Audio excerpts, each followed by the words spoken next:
Менің өмірім осылай басталған тұғын. Мен қатты жылап тұрдым, себебі мені квартирадан қуып шықты.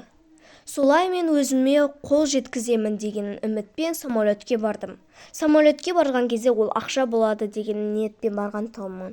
Бірақ ақшаны төлемей қашып кеткен тұғымын. Себебі қашқаным себебі адам жоқ. Мүлдем ақша төлейтін де адам жоқ. Өзімде ақша да жоқ тұғын. Солай мен келе-келе қатты шаршап кеттім. Бұл жерді мен танымаймын да, қалай барамын деген ниетпен барып ойланып келдім.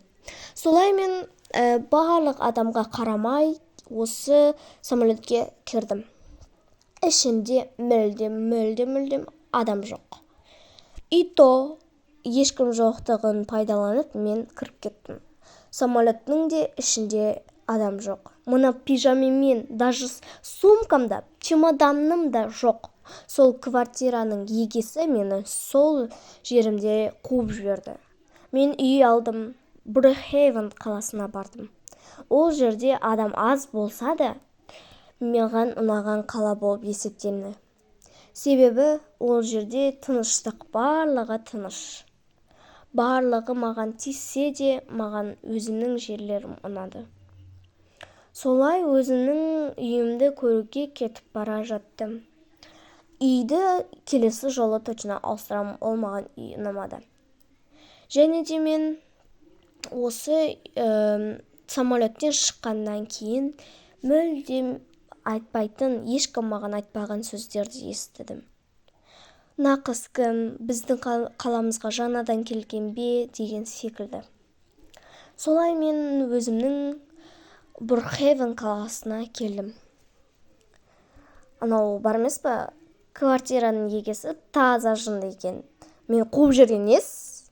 Солай мен кетіп бара жаттым. Пижамамен шығып кеттім, даже киім де сатып алу керек дегендей. Бірақ ешкім болмады. Менімен бірге түсетін, менімен бірге ойнайтын дегендей ешкім болмады. Мен біреу өзім осы қалаға келіп, осы қаланың тамсанып тұрдым. Және де бұл қала маған ұнаған жерінің барлығы ол табиғаты мен өзімнің үйім болып есептелінеді. Бірақ үйімді қатты ұнатпадым, себебі бұл да ақша болып келуі мүмкін. Бұл Брюхейвен қаласында сол ғана үй жаман деп ойлаймын, себебі мен бір түрлі үй құрастырып қойдым ба, әлде маған ұнамай қалды ма? Айтпақшы, бұл жерде тегін велосипед пен самокат бар екен. Осы заттарды ала аласыздар. Бірақ мен бірінші рет болғандықтан бұны ақша деп ойлаған тұғымын. Бірақ бұл ақша емес екен. Солай мен өзімнің жаңа үйімді көруге кетіп бара жаттым. Мен киімімді де барлық затымды өзім сатып аламын деп ойладым. Бірақ ешқандай да ақша төлемедім. Себебі бұл жерде кассада адам жоқ па, бір бәле. Ешкім жұмыс істемей ма?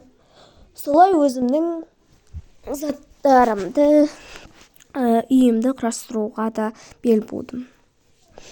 Және де бұл жерлерде маған ұнағаны именно бұл табиғаты тұғын. Бағанағы қыз бар емес па? Сол бұл қыз кім дегенде мені айтты. Ол жерде не шаруасы бар? Сосын мен осы үйді құрастырдым. Менің қасымда тек қана бірақ көршім болды. Ол көршіммен тек қана араласпадым да, ештеңке де қалмады. Солай өзімнің үйіме келіп тамсандым. Бұл қандай әдемі іші деп айттым. Бірақ сырты бір түрлі екен.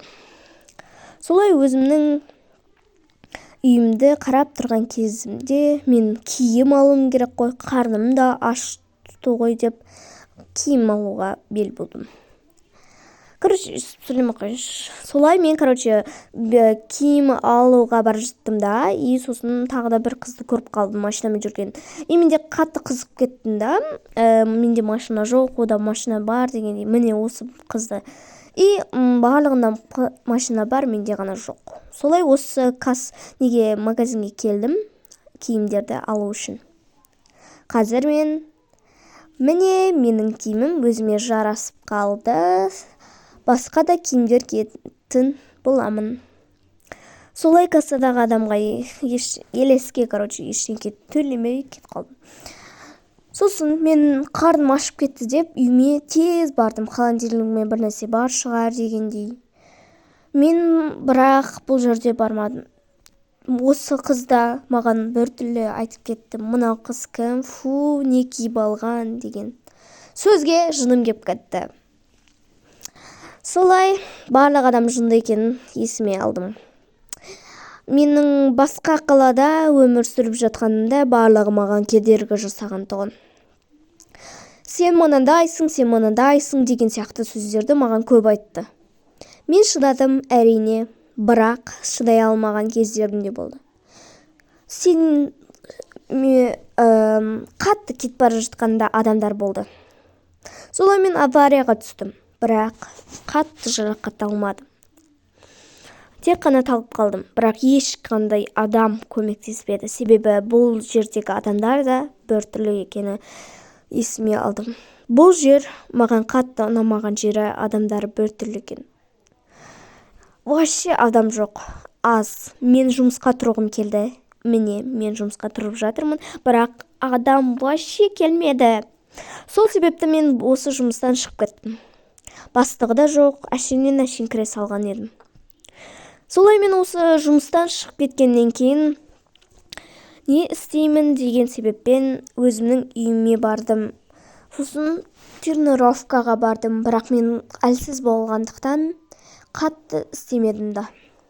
Солай бірден тұрып кетіп, бірден өзімнің үйіме жол тарттым. Бұл жерде велосипед болғаны қандай жақсы. Әркімнің бір машинасы бар, бір нәрселері бар, ал менде ғана жоқ.